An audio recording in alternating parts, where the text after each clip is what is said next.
Title: Hitler's Final Journey to the Front, 1945.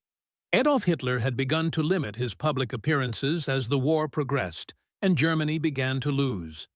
His last proper public speech was made on the 23rd of March, 1943, at the Zeughaus, Berlin's old armory building on a Heroes' Memorial Day, the day when Germany remembered the dead of both world wars.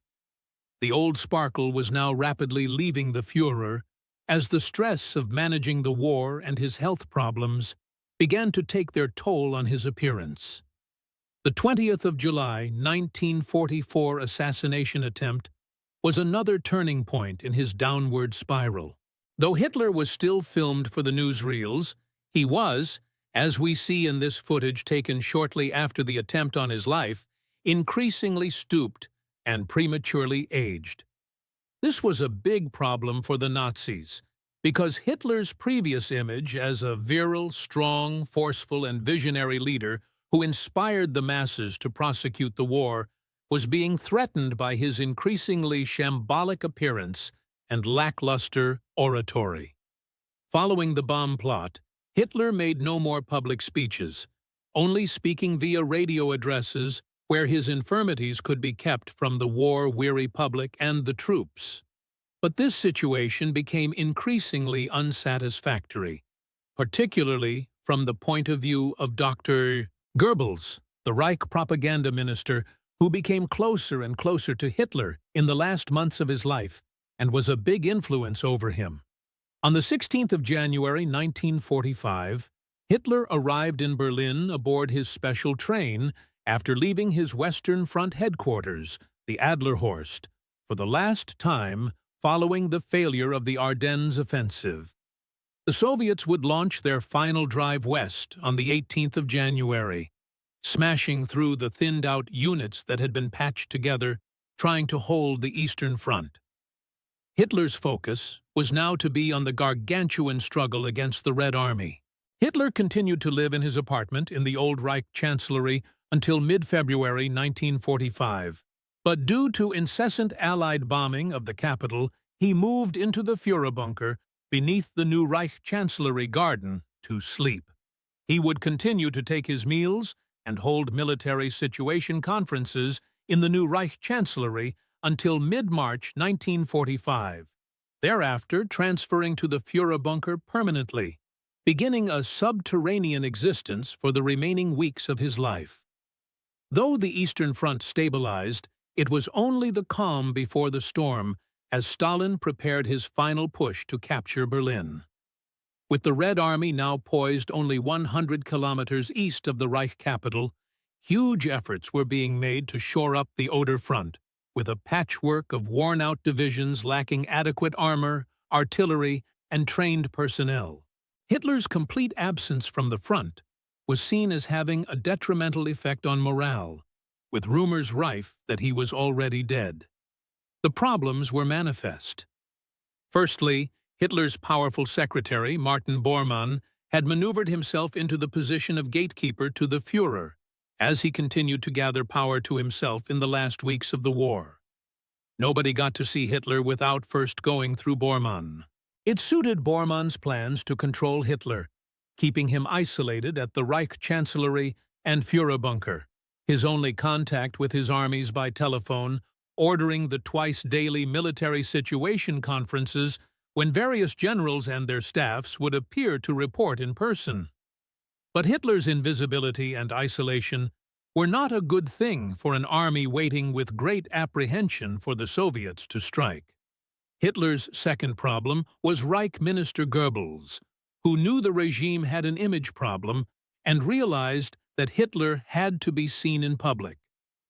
Goebbels wanted Hitler to make a visit to the Oder front so that it could be filmed and photographed, and the resulting imagery used to bolster the people and the army's morale, to show them that Hitler was alive and still 100% in command.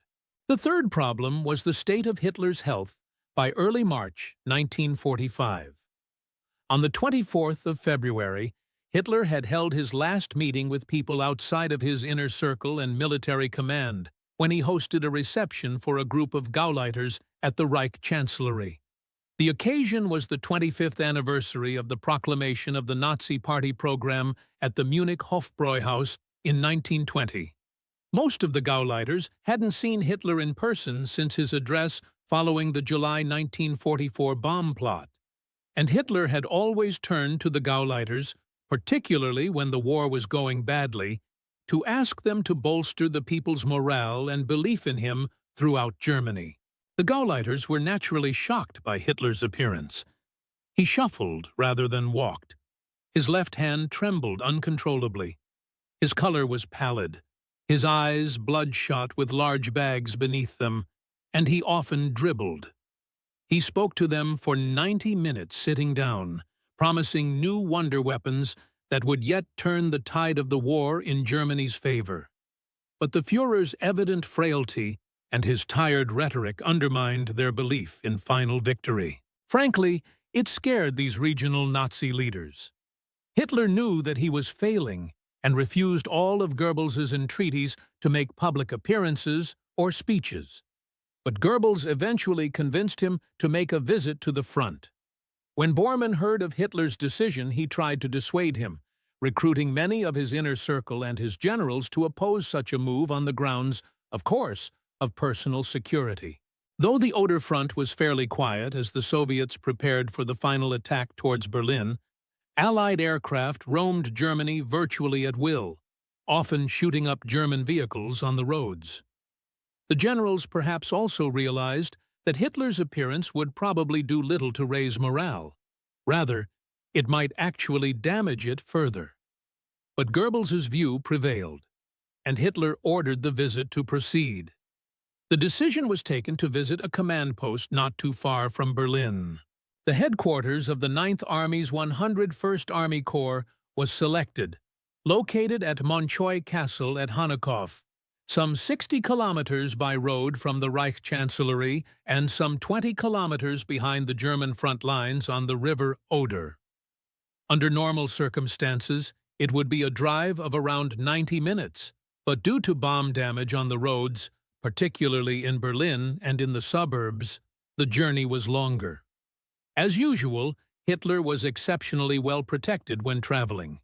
For the trip to the front, Hitler didn't use his usual 4.5-ton armored Mercedes-Benz 770K 150 limousine, but instead probably used one of his Mercedes-Benz W31 six-wheel command cars with the soft top up. His car was driven by his long-term personal chauffeur, SS Lieutenant Colonel Erich Kemker.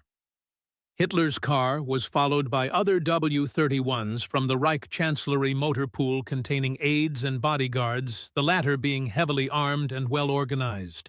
The large column of limousines departed from the Reich Chancellery at noon on the 3rd of March, 1945.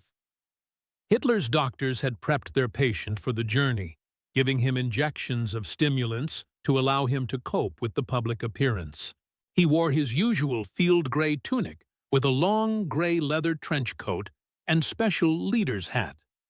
As this was a front visit, Hitler also wore field gray breeches and high black leather jackboots in lieu of his usual black trousers and shoes.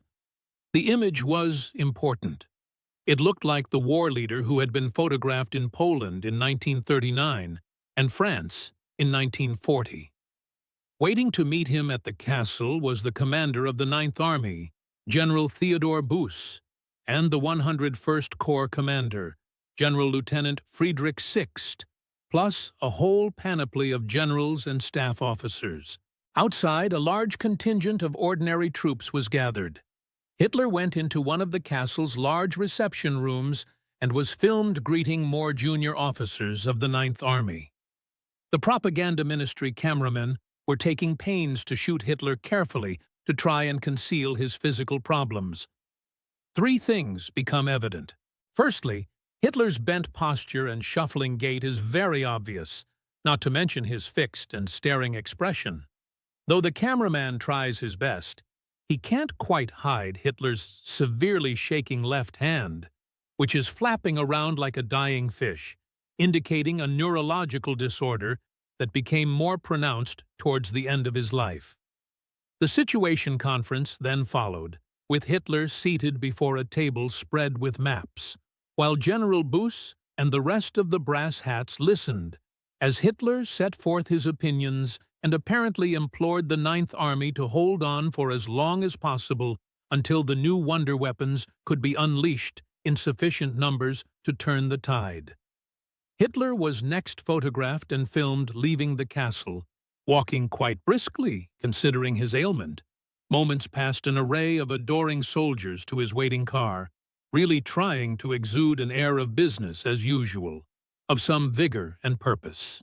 Hitler's driver, Kemker, noted that once Hitler had struggled into the front passenger seat for the return journey, he seemed, quote, lost in thought, the gravity of the situation casting a shadow over his features.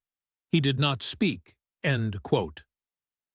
Hitler arrived back at the Reich Chancellery without incident, and from now on, apart from 2 visits with Hitler youths with iron crosses and wound badges, once in the garden outside his bunker on the 20th of March, which was filmed, and the second in the honor court of the new Reich Chancellery on the 20th of April, 1945, Hitler's 56th and last birthday, which was not filmed, the German people never saw Hitler outside in the open ever again. If you enjoyed this content, visit our channel for more stories like this. Please like and subscribe. It helps the channel grow. Also, let us know in the comments where you are watching from.